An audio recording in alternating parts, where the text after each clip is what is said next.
সবাইকে নমস্কার জানিয়ে এবং সবাই খুব ভালো আছো এই প্রার্থনা করে আশা করে আমি মৌমিতা একটা ছোট্ট ব্লগ তোমাদের সাথে শেয়ার করছি। গণেশ চতুর্থীর দিনটা আমার কেমন কেটেছিল। সকাল থেকেই ছিল ঝোড়ো বৃষ্টির তাণ্ডব, আকাশ কালো মেঘে ঢাকা ছিল।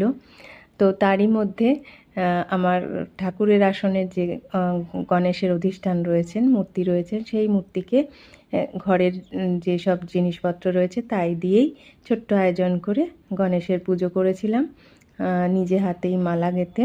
আর সেই দিনকে ভাগ্যক্রমে আমার জবা গাছে একটি জবা ফুলও ফুটেছিল, তো ঠাকুরকে একটি জবা ফুলও অর্পণ করতে পেরেছিলাম। তো